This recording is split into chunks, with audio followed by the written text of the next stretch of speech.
Clash at the Castle in Scotland saw a hometown hero take home gold, but not who you thought it would be. And on Raw, Uncle Howdy debuts the Wyatt Sick6. It's time to roar around the ring.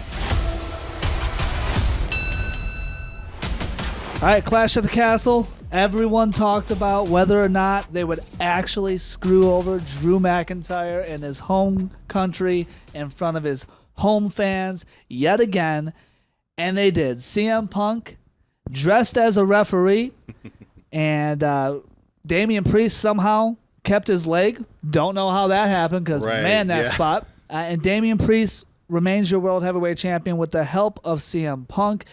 Your thoughts on the decision to, again, screw Drew over in Scotland, but also how they did it? I like the way they did it. I thought it, so watching at home, I probably came across a lot better and more surprising than if you were sitting in the, facing the hard camera. Yeah. But I did like the way they pulled that off. I think we all kind of assumed there'd be some CM Punk involvement. I like the way they did it. I thought it worked out well. And I think the smart decision was made to screw Drew over. You're going to get that crowd. It's his home crowd, home country. They're going to be pissed. It all worked out perfectly. I think the last time when it was in Wales and they had the Roman Reigns screw over with Solo Sikoa, that helped out this moment because and we saw it, talking to people commenting, leading up to Clash at the Castle. A lot of people thought there's no way to do it to Drew again, right? There's no way. He already got screwed once. This is his moment. He got screwed at WrestleMania. That also played a role, right? The fact that Punk successfully screwed him at WrestleMania. Right. So it's like they're not going to do it again. And, of course, not knowing 100% where Punk is in terms of health, if he was going to make the trip, if he's around, if he's not around. And I think that helped a lot. Look, I appreciate Triple H making this call because of the fact that the easy call was Drew's the hometown hero. They screwed him before in his hometown. They screwed him at WrestleMania. You got to let him have it. But that would be booking for the moment, right? Which we did see. Yeah. Right? We'll discuss that. Yes. But that would be booking for the moment. Big picture-wise, again, the King of the Ring tournament came and went. Let's remember Gunther has a SummerSlam world title match. Yep. That's a lock. No matter who is world champion, Gunther's going to challenge them. They're not taking that away. So now you got to think big picture. You either have Drew versus Gunther, which we all know you're leading to a Drew Punk SummerSlam match. I thought it'd be for the world title before the tournament. But again, Gunther has that shot, and that's set in stone. Or you have Drew with a short title reign. And after screwing him at WrestleMania and screwing him against Roman Reigns, I feel like the bigger screw job would be giving him a short title reign. I think so. I think it's better they went this route. Just leave that alone. Again, and we've been saying it, and a lot of people have been saying, this feud between he and CM Punk does not need to involve any championship whatsoever. It is marquee main event on its own. Well, especially after this, the heat that this whole moment has gained. Shout out to Wade Barrett adding so much heat, right? He was pissed. He was pissed at Triple H, right? Because Triple H goes into press conference afterwards, and of course, that press conference is it's weird to watch just because it's half storyline, half legitimately just talking about the business. Right, exactly. And Triple H, business-wise, is very happy to have Punk back, and that's what he was saying. So the fact that they took the business side of it, bled over into the storyline because, of course, Drew and Wade Barrett not happy that after Punk just did what he did, Triple H is there praising Punk, but the way they did it, you mentioned the camera angle, right? CM Punk comes down, at least me watching at home, I did not know it was Punk until he stopped it too. Yeah. You know what I mean? What referee has that slick back hair? I mean, come on now. If you paid that close attention, but again, the way they never showed who was, you saw from a distance a ref running down. Well, the crowd helped that too because they didn't react like, oh, here comes CM Punk. Right. It was just the count's going to happen. He's going to win. And then what? That it wasn't like, hey, they reacted prior to like, oh, it's CM Punk, he's going to screw him over. Well, yeah, I think unless you were in the front row, you didn't know it was Punk either, right? Like the whole, like you said, the crowd was counting 1, 2. I have never seen it, and this is Triple H mentioned this, I think it was after WrestleMania, wherever it was, that they would be trying new things, production-wise, right? Yeah. That we're going to try things you've never seen before. Some's going to work, some's not going to work. And we've seen, special guest referees screw over their rivals and so on. Yep. And, run-ins and all that stuff. We have never seen this. Not like this. Not like this. No. There's not many things in wrestling that we can say we've never seen that before. We've never seen it done like this. We have never seen a run-in, a special guest referee be executed to perfection the way they pulled this off. You had Punk come all the way. That's a long ramp, by the way. Yeah. All the way down and get to 2 before 95% of that live crowd and everyone watching at home knew it was him. Not just that, but think about you're coming up with this idea in your head, and you're talking about how awesome it would be. Oh, we can do this, we can do that. Now you have one take to execute this in front of a live audience, a huge sellout crowd. You don't get to do a redo. There is no try it again. You have one take to get this perfect, and they nailed it. They nailed it. And again, a lot of people thought Drew would get his moment here. Drew versus Gunther is a good match. We've done it a few times. Yeah. Not sure you want to main event SummerSlam with that, especially with this Punk story lingering. So again, that all factored in. Drew winning here would have been booking for the moment. Triple H is booking for long term, as he does with just about everything. Now, that being said, the following Monday on Raw, Drew McIntyre comes out again, just as Wade Barrett did in the post show. Not happy with Triple H. Saw even a small confrontation between the two backstage. Not happy with Triple H praising Punk right after Punk screwed over Drew. Drew McIntyre said he quit. Didn't say anything else. No promo. Fed up as we expected. Crowd wasn't going to let him. How did you feel about this reaction for Drew McIntyre to quit on Raw? I think it furthers the story along. It makes it that much more intriguing. It makes because this isn't it. Right. This is just adding another layer to it till we get to that match, which, by the way, may not be the only match they have. This feud is so hot that just because they have it at SummerSlam doesn't mean that's where it ends. Yeah. But leading to that, before we get there, this just puts another wrinkle, another chapter in the story, so to speak. And obviously, as far as we all know and believe, he didn't really quit. Something's going to happen here. Yeah, we know, of course, The Rock is the one that announced that Drew McIntyre signed a new deal, but we don't need to think about that because also, again, just to play into the storyline, just because he signed a new deal, he could still walk out. Yeah. You know what I mean? Go ahead and sue me. Yeah, but there's contractual BS to deal with there, but he can still walk out. Yeah. He can walk. Anyone can walk out at any point. Is this where he shows up at TNA? Yeah, exactly. And again, that's the thing. It could happen. And there's something to it, especially with that relationship to TNA, which we've seen with NXT mostly. Right. Yes. It can bleed over to the main roster easily, and it has with the Royal Rumble matches at least. But with Drew, this is an example again. Triple H. I mentioned, doing things we've never seen before. This isn't necessarily things we haven't seen before, but it's just when you think we know what's going to happen, right? Right. You got to watch Raw. Drew's going to lose his mind. Drew's going to take everybody out. He's going to this and that. He gives you the complete opposite. Because wouldn't you have expected that going into this? He's going to be, there's going to be an altercation. My mind was there's going to be some sort of physical attack on Triple H. Right. Or something's going to happen to that would have been a good way to do it. He takes it too far. You know what I mean? And now it's this whole other thing, but we didn't even get that. No. We just got a guy that the crowd wasn't going to let talk because they were pelting him with CM Punk chants. Yep. And he was just like, fuck this. Why? I'm out. I'm done. And that is the perfect response for Drew McIntyre at this point. At this point, the way the character has been, look, heel, face, whatever, Drew McIntyre's motivations are correct. Yes. His response to everything has been correct.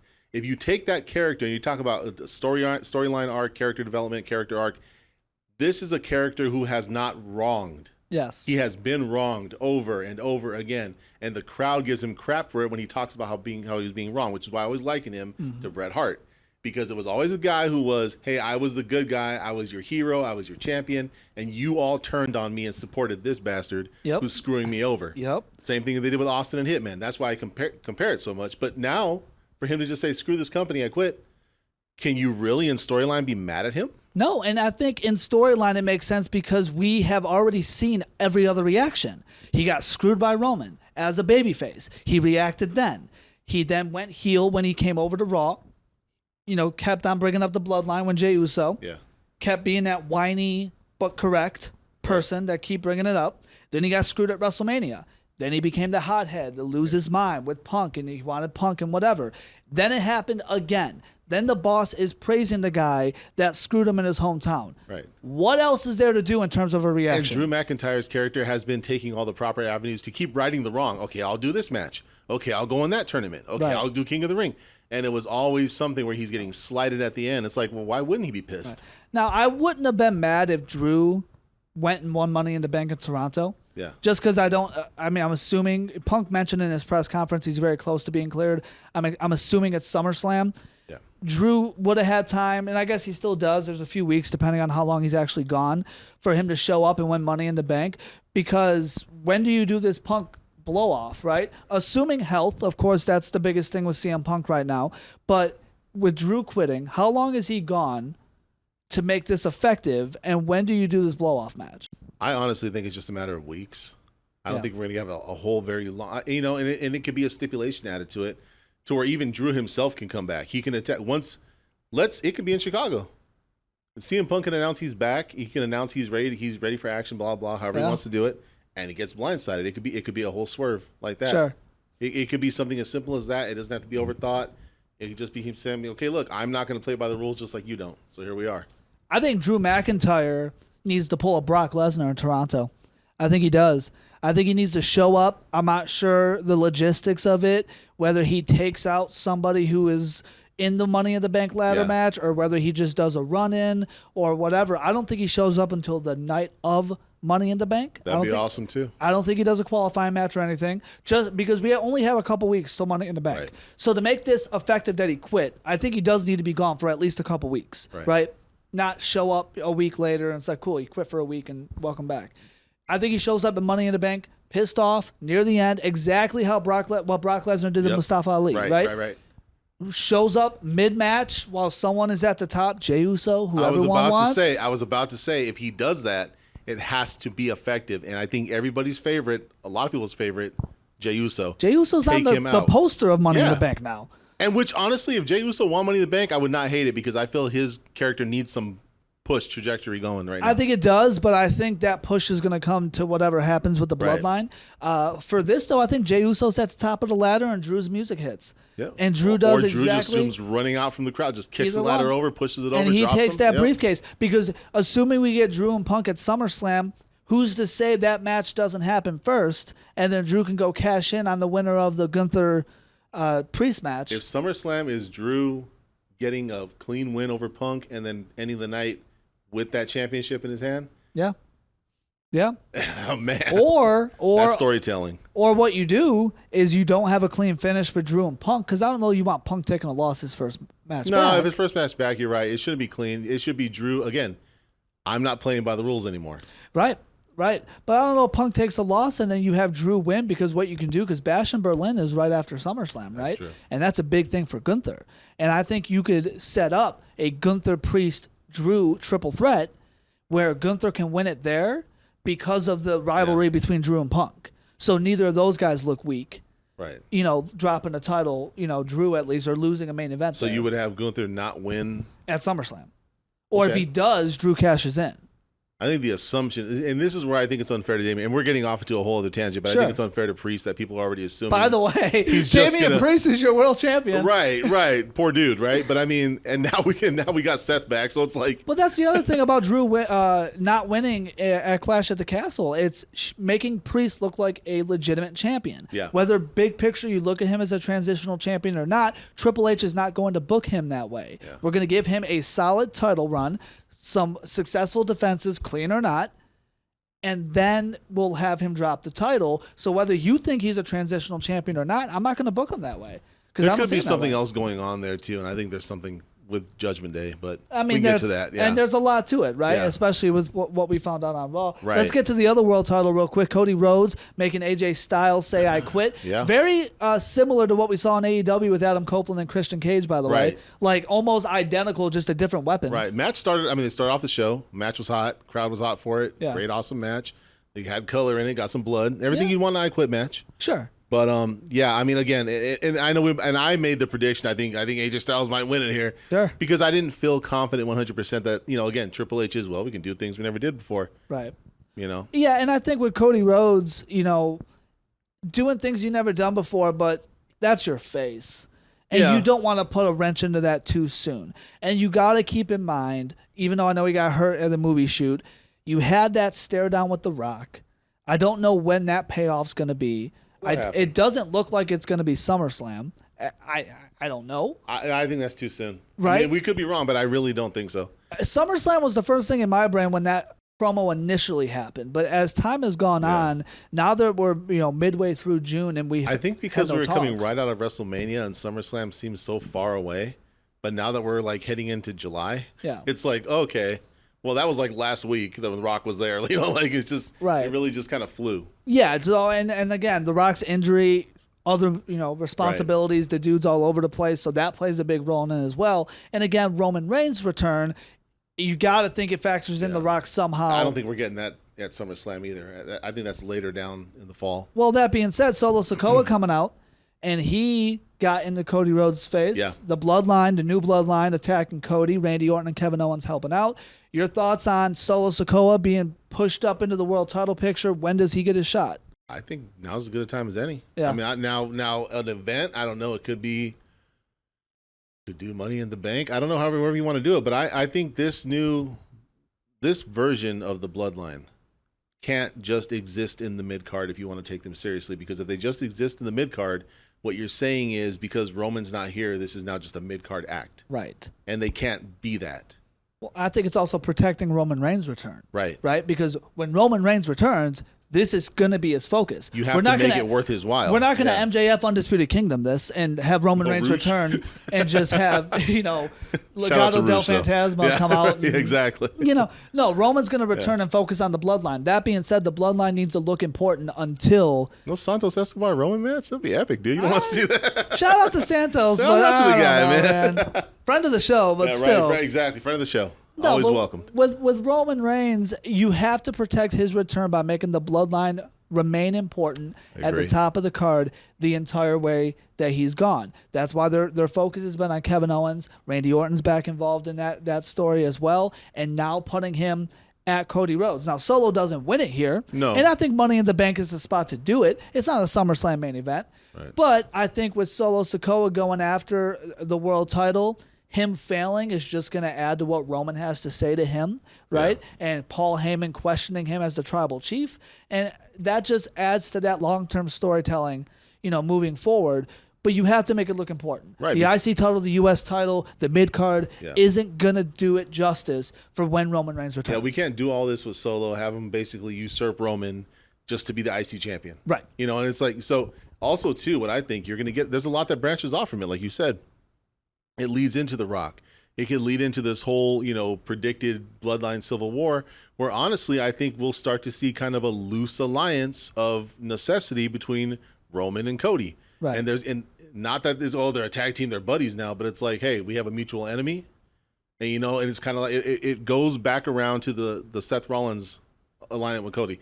I know these guys better than you do. Yep. You need me to back you against them. Yep. And I think that we start to see the seeds of that, which is why, again, to your point, Solo and his crew have to look main event. They have to look strong. This may be way down the line, but man, the idea of Roman and Cody Rhodes teaming up, even for a match, the crowd's gonna be hot, man. I love that. I mean, you're doing Rock Austin. You're doing all the two big names all over again. Right. Yeah. Let's talk about AJ Styles, though. Again, losing the I Quit match, and we talked about the I Quit stipulation leading into it multiple times.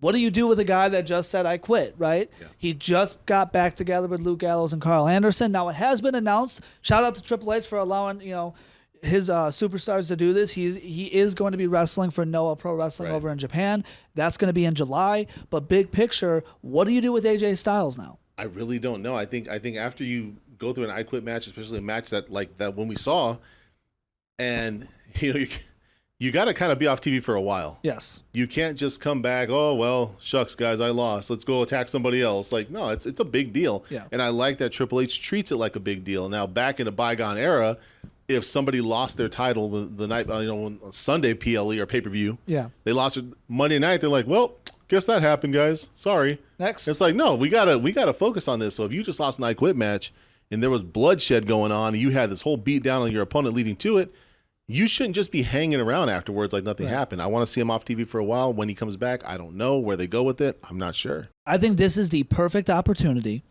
to bleed that TNA wrestling relationship with the main roster. That's also good. AJ Styles, of course, is one of the biggest names and faces that built that company. TNA legend. And Gallows and Anderson have a history, very recent history too, by the way, over there. Have that faction go and run TNA Wrestling for a while. I think they're off TV for a minute, maybe for the rest of the summer. Yeah. Right? He goes, does his thing in Japan. Maybe mid-August, end of August, he shows up in TNA. I don't even put him back on WWE TV for a minute. It's a WWE invasion. They don't even have to do it that. We don't have to call it that because they're not going to get a WWE invasion. But I mean, it's the invaders from up north. It's the invaders from Connecticut. It's the guys from the other company, and they're running roughshod over TNA. AJ wins their world title. Gallows and Anderson win their tag titles. Why not? Why not? You know what I mean? And that's again, we say it.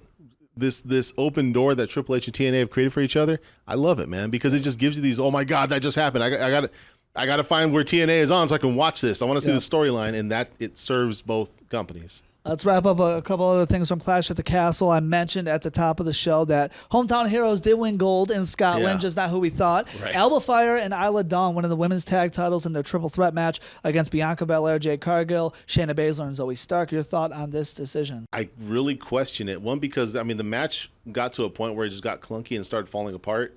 And then the decision to put the titles on them, I'm like, well, what is their biggest moment on the main roster outside of this is their biggest moment? Because there was nothing. They've invested they were gone for a long time. They invested no TV time into them really when they came back, other than some kind of strange, witchy backstage segments. Yeah. And then that's it. And now they're the tag champions. And I get the whole sentiment of a real life story that went on. I understand that. But in the world of wrestling, I don't get how this does anything. This is probably the worst booking decision since Triple H has taken over. It's surely a questionable one, for sure. It's easily for me. First off, the match falling apart. A lot of people talked about that. It looked as if the ref, before AJ's match with Cody, let AJ know, hey, the ropes are loose. Yeah. And AJ kind of had an idea because the whole show felt a little sloppy. It was highlighted in that match with Jade's botch and everything like that. But it seemed as if the ropes were loose. I'm not necessarily worried about that. My main thing is this is booking for the moment. Yeah, you just mentioned. Exactly. Those two have done nothing on the main roster leading up to it. This is their biggest moment on the main roster. This is their first moment. Yes. Not even their biggest. It's their first. They've taken losses. They just lost to Shayna and Zoe leading into the pay-per-view. They've done nothing since getting drafted. By all accounts, a team, by the way, I would have still questioned why we switched the titles, but it would have been more believable for them to win the tag team titles. So you do it for two people who have done literally nothing on the main roster, and you take it off two stars like Bianca and Jade. When they first won it at Backlash, we said, let these two hold it for the rest of the year because it is not believable. Who's going to beat them? And I know they did it in a triple threat, and that's fine. But with the stardom that those two have, having a long tag team title reign, we know there's a one-on-one feud coming at some point down the road. But they're your headliners in the women's division. Yes. Yeah. And it makes that women's tag division look legitimate. Yep. Alba Fyre and Isla Dawn, it's a cool moment. Good for them in front of their home crowd. But they don't deserve it. Yeah. They've done nothing to deserve it. And I get it. You want some type of hometown, pop from Scotland. But look, Drew, because of the story, Piper Niven, Alba Fyre, and Isla Dawn haven't really done anything to work their way up. It doesn't make sense for Bayley to lose the title. It just didn't make sense here. Then when a majority of your television, of your live events, your programming is in the States, it's not going to transfer well. Outside of a Drew McIntyre who has a story that travels. Yes. So I really don't. I hope maybe that as weeks progress, something will come from it. But as of right now, I don't understand it. So elsewhere, Sami Zayn retaining the IC title. Otis did not get involved on Raw. Right. Otis shoving down Chad Gable, who had a very bad night. We'll talk about that in a minute. But Otis shoving down Chad Gable, him, Maxine Dupree, Akira Tozawa. They said they're gone. How do you feel about how all of this panned out? So I think there was still, you could have built up to this a little bit more. I feel it was a little rushed. And then I feel it was just kind of abrupt. Like that was it. The shove was it. And then it just kind of made it sound like, okay, we're done. We're all moving on. Yes. I'm like, well, hold on. No. Like we're supposed to be getting a match out of this or something. Right. And I think you say rushed. I say the opposite. You then went too long. This has been going on way too long. I thought I still had some time. This is not Sami Zayn in the bloodline. I love Otis. He's a good character. He is not anything like important in terms of what are you going to do with him when this breakup happens. We're not putting a title on Otis. We're not putting the titles on Otis and Tozawa. People are chanting for Otis. He's the lovable guy. I get it. But You're giving this the same time you gave Sami Zayn in the Bloodline, and it's nowhere near that. And then I do agree, all this time you gave to it because it was week after week. Is he going to turn on him? No. Is he going to turn on him? No. And it's like, look, I cared for the first 2 weeks. I don't care enough about Otis for this to go on for months. I just don't. And then for the payoff to be a shove down, I do agree with that. Yeah. Like, he's not even going to slam him. He's not going to do anything. He's going to push him and then say we're leaving. Yeah. And then we'll talk about it. Chad Gable ends up getting taken out after saying he's going to win Money in the Bank. So where do you go? Where do you leave? Are you just leaving this where it is? So I probably would have avoided featuring Chad Gable at the end of Raw, the whole thing. Yes. I would have left him out because I needed, in my mind, this played out differently. Yeah. Otis does a shove or slams him or whatever, right, to defend Maxino Tozawa. They walk off. Gable's screaming for them to come back, and he wants Otis to apologize, blah, blah, blah. There's a whole segment you can do in the week following where, and this is where I have my whole thing that it's going to involve the Creed brothers. They're going to join. You have Gable come out. Yes. He says he overreacted. He just wants Otis to come to the ring so they can shake hands and be friends again. And then you have the Creeds attack. Yes. Something like that. But we're not. I don't think we're. Now, if we get that, I don't know. But after what we saw, how do you go from what we saw at the end of Raw to just be like, oh, that was just a random thing that happened because he was just in the wrong place at the wrong time? But you already made it sound like we're moving on from this. Yeah. Now, if the Creed brothers do end up joining him, it feels a lot less important. Right. Because of everything that you just mentioned and the way things have kind of panned out. That's why, with Otis kind of shoving him down, leaving him, and then Chad Gable got laid out, you gave the advantage to Otis. Yeah. In this whole story, if it is to continue. So why would I care that the Creed brothers are joining Chad Gable? Why would Chad Gable want the Creed brothers to join him? Because if anything, what happened to him at the end of Raw should show him I need Otis more than he needs me in terms of story. So why would he want to go get someone else? But to your point, what do you do with Otis without Chad Gable? That's why this thing, the payoff needed to be Team Angle Part 2. Yeah. That's what the payoff. If you're going to give me this long, drawn out storyline with, Chad Gable's a star, but with Otis, who what do you do with him without Alpha Academy?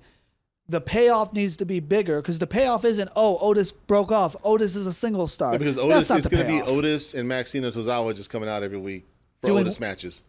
And that's not a payoff. It's not. Right? I mean, it's like, fan favorites because they're whatever, and Tozawa dances and Lexi Maxine and whatever. But it's just like that doesn't have much legs to it. Right. We mentioned what happened to Chad Gable at the end of Raw, and that is what we got to talk about now. Yep. Uncle Howdy. We saw the countdown in the QR codes the previous week of Raw, leading to this week on Raw. And the end of Raw, Uncle Howdy, the Wyatt Sick6, debuting. Chad Gable all laid 5 out, of them. All 5 of them, by the way. Shout out, and I love the Wyatt Sick6, but SICKS. Like CKS. Yeah. I'm like, I see what you did there. That's clever. Not bad. I like it. It doesn't take away from the fact that there's 5 of you, but right, it doesn't. Yeah. The Wyatt Sick6, Uncle Howdy showing up, and of course, the characters from the Funhouse to life, basically, right? We saw Nikki Cross is involved, Dexter Lumis is involved, Joe Gacy from NXT. Yep. He's involved as well, of course. Bo Dallas. He's at Uncle Howdy. Your thoughts on who's involved here and the presentation of this debut? I like it. I like the people involved. I really like that they started off the whole entrance with Nikki Cross because she's perfect in playing the role, and she looked creepy as hell. Yeah. That makeup they did where she has like no eyes. Yep. Like that is good. The whole presentation was great. The whole the massacre was promised, and that's what we got. Mm-hmm. I'm looking through the smoke. Is Triple H? Is he? Yeah. I'm like, well, wait, hold on, because he'd have to be right. He's backstage. He didn't just get up. All right, guys, go to the bathroom. Comes back. What the hell happened? What the hell? What the hell happened? I was gone 5 minutes. I leave for 5 minutes. He goes walking back in, tucking his shirt. The fuck? It's a show over. No, are we done? Is what we're doing now? Where the hell's the cleaning crew? No, but it was done really well. It was presented like a really. I like the whole, poor cameraman by himself just going through the whole long shot. And it was done really well. It was good. The smoke effect, the creepiness, looked like a haunted house. That being said, I don't know how far this can go. I don't know how you let this. A match has to happen. Yes. In-ring stuff has to happen. Correct. How do you maintain this doing that?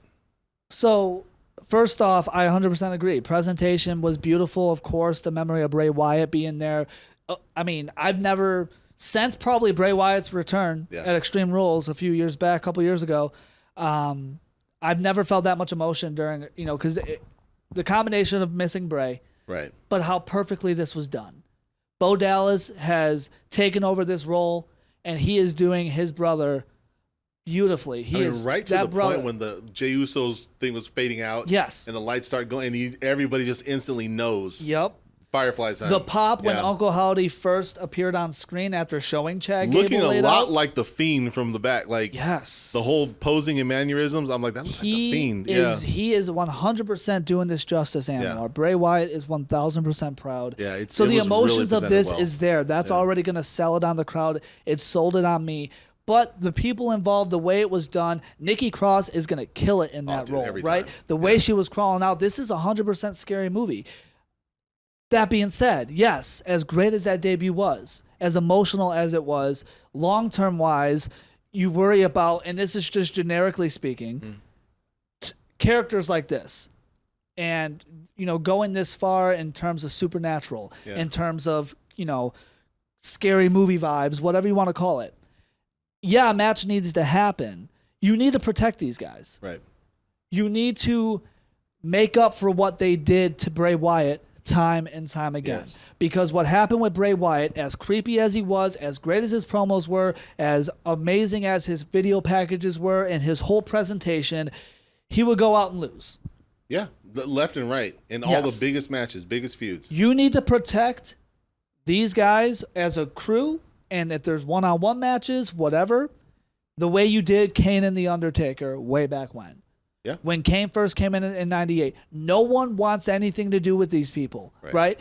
I don't want to see anyone in the promo making a joke towards them about being in Halloween costumes. Yeah. I don't want to see anyone acting like they're not afraid. Oh, God. Okay. I don't want when you just any said of that. Please, do not derail this as much as I love R-Truth. Yep. Do not do that. Exactly. I don't want R-Truth acting like how he wanted to be in the Judgment Day. Right. I don't want anyone acting like they're not afraid. I don't want anyone making jokes as just someone in a mask and not taking them seriously. We need to act like the entire roster, Raw and SmackDown, top to bottom, announcers, Triple H, Pierce, Aldis, everybody is scared to death of these people. And when you do have matches, I want to see the complete opposite of what we saw from Bray. Squash matches. Yeah. I don't even care if you do some solid mid-card talent. Squash matches. Tag team, 6-man, one-on-one, women's, doesn't matter. Protect these guys for at least a year. You brought it up when you mentioned Kane. I mean, when character was debuted in late 97, from that point on for at least a year almost. Well, half. His character was one where he was just randomly attacking anyone on the roster. Yes. And nobody stood a chance. The only person that did is Mankind, who put up a fight, and that he couldn't handle Kane. And it was just a presentation of every time he came out, the wrestler in the ring and the announcers were terrified. Yep. Because they knew here comes carnage and destruction, and nobody is safe now. You should have that same exact with reaction with them as a group. Yep. That, okay, the announcers, Corey Graves, Cole, everybody, we got to get the hell out of here. I don't want to be here. We got to leave. Yep. And it's just fear every time they come out. Have a match without the commentators because they refuse to be out there near this. If they come out, we're gone. They can to the point where they even have a segment where they tell Triple H, the referees can say, I do not want to be out there if they're coming out there. Yes.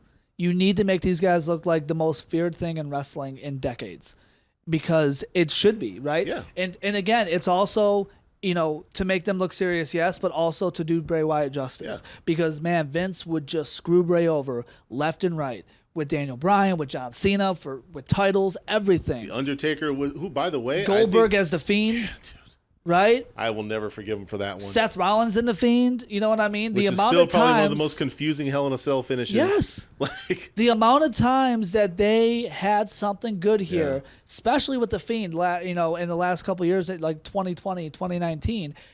Man, you had something great there. Yeah. And then with the Seth Rollins finish that was weird, that Seth even said he hated. Yeah. And then Goldberg. And right before WrestleMania, by the way.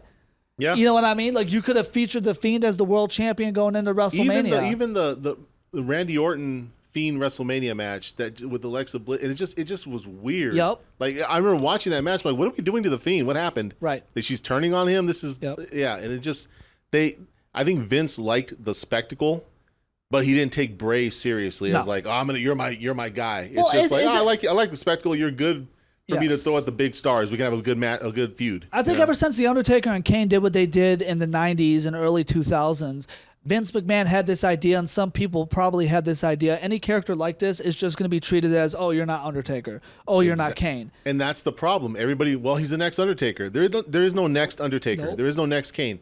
But Undertaker and Kane survived. They did the whole lightning from their hands crap, whatever, right? Their characters survived the amount of time they did because they were given a chance to adapt and change while still maintaining their supernatural kind of like power, fear, scariness to them.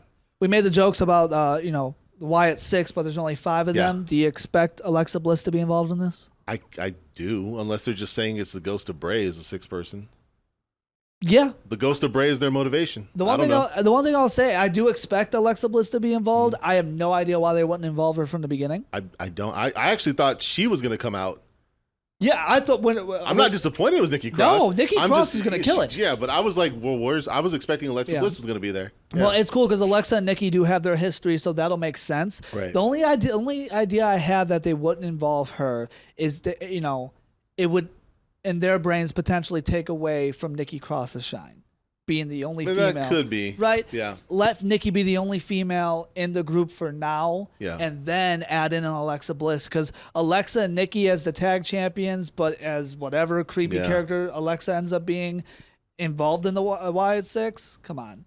Are they wrestling under that lighting and fog, or are we just getting... See, that's the thing. And what's the presentation? Because if they're wrestling and the bell rings and it's just a match, then they're just wrestlers. You know what I mean? Yeah, Like, what are we doing to differentiate them? It's going to have to be their mannerisms, which Nikki Cross has down. Yeah. We've seen Dexter Lumis be very creepy in the ring without a mask and everything. Now put a mask and whatever else they put on him for a match. Joe Gacy had that same vibe in NXT. Honestly, a good example that comes to mind. Look at the early days of Abaddon in AEW. Yep. Which that was a character that went away. Yeah. They had something there. They did. They definitely had something there. All right, a few more things to get through before we get out of here. Over in AEW, Blood and Guts coming up in July. It'll be basically Team AEW versus Team Elite. Your thoughts on them going this route and who needs to be on Team AEW? I like them going this route. I think people want to see the Elite get busted open. You know what I mean? So I think we got Swerve. It's Team Swerve, basically. Right. I'm kind of wondering, and I know they're kind of, people are going to roll their eyes, be like, oh, they don't fit. But do we put the Acclaim because they have this beef going on with the Bucks? Right. You could put Mox. I don't know. Is he available? If not him, maybe Bryan Danielson. Right. I feel like this whole story with the Acclaimed is trying to get the fans to like the Acclaimed again, and it's not working, at least in my eyes. I appreciate what they're doing. I wish they were doing it with someone else because I'm over the Acclaimed. I think the Acclaimed had their run, and they've just kind of, at least in terms of being in the title picture and the main picture, it's kind of past that time. I love that Swerve is headlining this team. Yes. I love that the world title potentially is going to be involved in Blood and Guts. I think you have all your biggest names. I think Swerve should go in as a champion. I think but here's the thing. No matter who wins between Swerve and Ospreay, I think they're both in this match. I think you have your biggest names going after the Elite because this is the Elite trying to take over the company. Why wouldn't Tony Khan want his biggest names defending him and his company? Does MJF get wrapped up in this? Right? Yeah. Why not have it be? Because in the past, Blood and Guts has been cool, but it's been a lot of like the mid-card feud, and then the world title was doing something else. Get your biggest names in here. Swerve, MJF, Ospreay, bring Adam Page back. If Kenny Omega's healthy. So that was the guy I was going to ask you about, Adam Page. Yeah. Is he joining? Because he was suspended. Right. Wasn't fired. I think is he gonna be to go as the NWO thing back in the day with Hogan? Is he the third man? Is he the fifth man? I think he's on the Elite side. Okay, I think he's the fifth man. Because I think if Kenny Omega's healthy, you put him on the other side. What about Christian? Christian could be a good Christian, but with the Elite, just right. Because he's not going to join up with Swerve. I mean, after this, Swerve Ospreay, I don't see him on that team. Nah, yeah, Christian's probably more doable. Yeah, definitely more doable. But either way, I want the biggest names in AEW. 100% want the biggest names in AEW. I'm looking forward to that match. So I think there's a lot of possibilities. It's going to be great. Yeah. In WWE, they're kind of teasing a breakup between Grayson Waller and Austin Theory. Your thoughts on this, and who is the babyface here? Grayson Waller is going to be the babyface. I think this team honestly is going nowhere. Right. Probably largely by the fault of Austin Theory, who I'm sure is a nice guy, but I know. Dude, come on. I John think Cena ruined him. John Cena told the truth, and John Cena made a proclamation, and it came true. I think though that we do see that Grayson Waller is going to end up being the fan favorite out of the two because he's just going to get sympathetic. I think Theory attacks him. Sure. But that team is going nowhere fast. They've been. I think it's time to just move on from that. Man, I don't know why social media thinks Austin Theory is going to be the babyface here. I don't know. I don't buy that. I don't Who see is going to cheer Austin Theory? Like I said, John Cena, because he told Austin the truth. Theory fans in the crowd. Yeah. And Grayson Waller's, I mean, they proved when he first came up from NXT, they see big things in him. Either way, babyface or heel in this role, he's going to thrive once his tag team's done. Both tag team champions since WrestleMania have kind of, Miz and R-Truth are fun, but they barely defend it. It's because of R-Truth. Miz doesn't really, he's the good kind of like the punching bag for the joke, but it doesn't really hit. Like as far as tag team title defenses, it's like, well, who are they? Right. You can just put that on the New Day. Like it's just fine at this point. I love that they split the tag titles, but I don't think either champions have done it justice so far, and I think it's time to move on. The only ones were Bianca and Jade that were doing something. Shout out to Alba, Fyre, and Isla Dawn. I know. Here we are. Jeff Hardy showed up in TNA, joining Matt Hardy. Because of course he did. Thoughts? Because of course he did. Why not? The hell else is he going to go? Where else is he going to go? I know. He's been everywhere at this point. He's going to follow Matt. Because, look, we're all, well, I don't know if you were a longtime Jeff Hardy fan. I'm assuming most of us were. Yeah. Now we're just kind of hoping he is okay. Yes. But I don't get excited for Jeff Hardy returns anymore. I think some takes away from it because of the fact that we want to make sure he's okay. Yeah. And every time he's shown up, when he had his last run in WWE, then he showed up in AEW, every time something happens. Yeah. And it's kind of gotten to the point that maybe you need to step away from wrestling, dude, and focus on yourself. Yeah. And that's where it's like some frustration comes in for Matt. Matt should be the guy to keep him away. And the fact that he is following Matt everywhere he goes and working with Matt, that tells me Matt Hardy's doing the complete opposite. But I also none of us know the personal at-home situation where maybe Matt's approach is it's better that you're with me so I can watch you. Right. As opposed to just leaving you by yourself to deal with your own vices. That hasn't worked so far.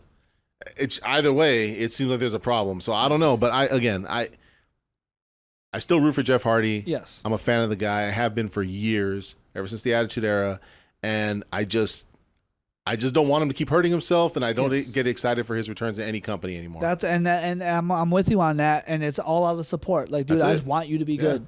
And that means that you got to call it a career. Yes. You've had an awesome career.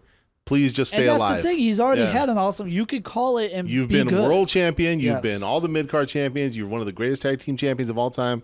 Call it a career and just please stay alive. Take care of yourself.